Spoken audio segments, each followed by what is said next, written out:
morning, ma'am. Good morning to all. For today, our topic is plans for jailbreak and escapees. But first, what is jailbreak and escapees? They're same, actually. Jailbreak is referred as a bust out, breakout, or prison break.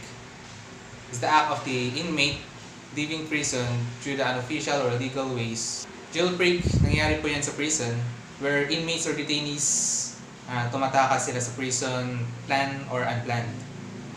Numerous methods have been used to escape prison over time. Marami pong methods yung nangyari or ginagamit ng mga inmates para makatakas. One way or yung isang paraan is yung riot, siguro hanapan lang ng tiyempo. And inmates find weakness into prisons. Yung inmates naman, hindi naman lahat. Yung iba naman nakapag-aral. Meron silang utak ko para makatakas dyan. If by any chance that they are escapees, they are not literally mean na malaya sila, that they are free. Kahit na nakatakas sila sa kulungan, hanapin pa rin sila ng jail.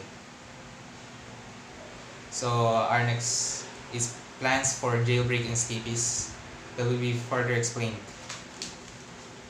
So the control center shall immediately sound the alarm and the warden or desk officer shall be notified. If merong nalaman na nag-escape from the jail or prison, dapat agad nilang ino-notify yung warden or yung desk officer mismo.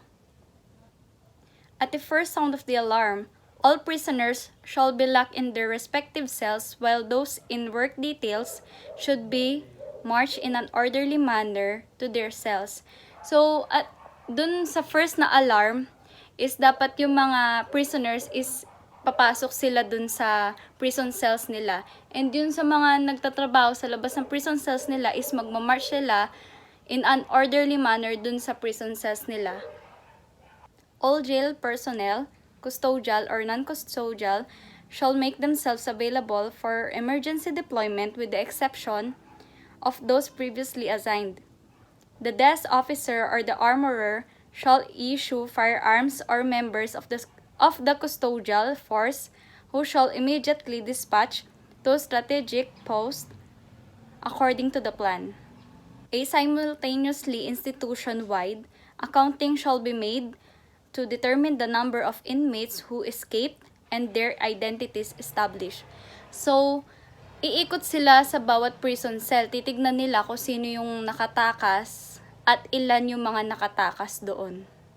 As soon as the identities of the escape has been established, their name and other personal circumstances shall be immediately flashed to all units of the province, district, station, or substation, and all nearby stations shall be notified.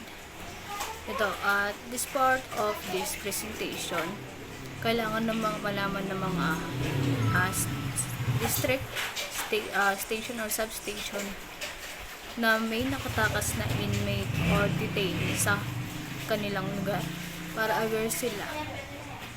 For next presentation, radio and television station and other news media shall be notified and if possible furnished with the escape photograph or possible publication and flashing over the television. Kailangan natin silang i-flash sa radio o television para malaman ng lahat na yung taong na yon ay o detainee na yon o PDL na yon ay nag-escape ng prison at para aware na rin ng mga tao na may mga taong nakatakas sa prison na ito. Coordination with the law enforcement agencies such as PNP and NBI will be established in a province for nationwide manhunt. Siyempre, kailangan natin makipag-coordinate sa mga law enforcement natin which is PNP and NBI na mahanap ang taong nag-escape ng prison. Para na rin madali na silang mahanap. Recovery team shall be organized to proceed to all known liars, hangout residents, and house of immediate relatives and friends for the immediate recapture of the escape.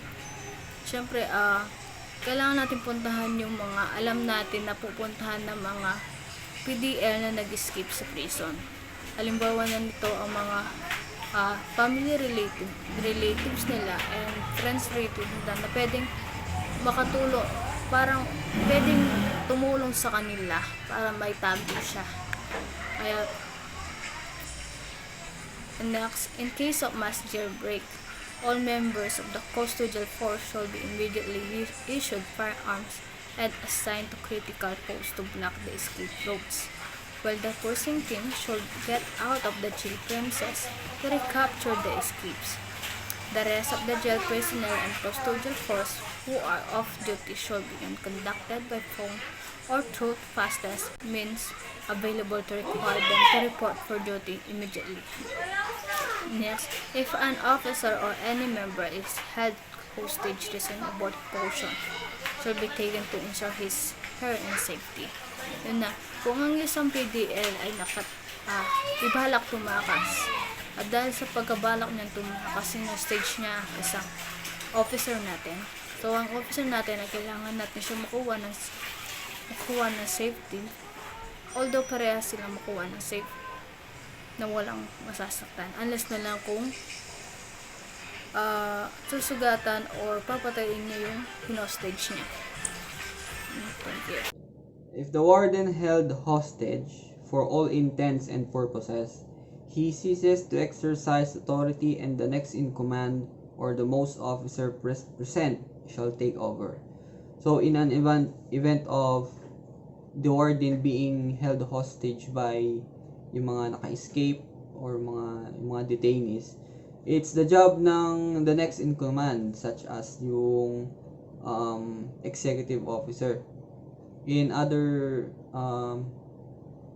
yung mga facilities na mga ganyan, meron naman silang kanya-kanyang chain of command. So whenever yung warden is not in command, nandun yung next in line na commander. And then next, number 12, if there are no hostages and the inmates are still inside the jail compound and continue to defy orders given by the warden or by officer in charge, procedures shall be activated immediately according to plan.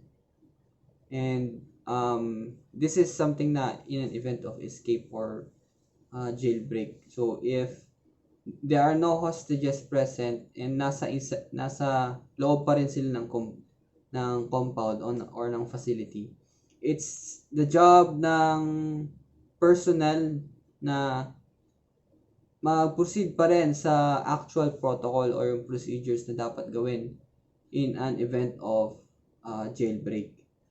The next, number 13, maximum force shall be deployed for escapees found holding on an area to pressures to surrender and avert their movements. So, as you can see by the picture, that's maximum force made by the actual personnel. And then maximum force, that would mean to deter something. Like for example, to deter what may be or what could the jailbreak cause. Kasi for example, if merong jailbreak and then merong mga inmates na nakalabas, and then merong maximum force na binigay yung mga authorities, that would escalate to something na magbibigay din ng takot dun sa mga nag-jailbreak. So, which is why maximum force is always considered. However, meron silang consideration din if this is non-lethal or lethal force. So, kung lethal sila, it could cause injuries din sa mga detainees. It's always considered na there should be an actual force that will be used for in an event of mga escapees. Last, an investigation shall be conducted to determine any flaws in the security plan for possible correction to be submitted to the jail regional director. Copy furnish the central office of the jail bureau, the station or substation commander of the PNP. This is something as an after event. So whenever there are events of jailbreak, there shall be uh, a follow-up investigation to investigate what happened and what are the flaws of the security plan. And that's the procedure stated, submitted to the jail director, and then to the central office of the jail bureau, station or substation commander of the PNP. This is to observe if there are any possible advantage to be considered. And that's all. That's the last for the protocols for jailbreak or plans for jailbreak or escapes. Thank you and God bless.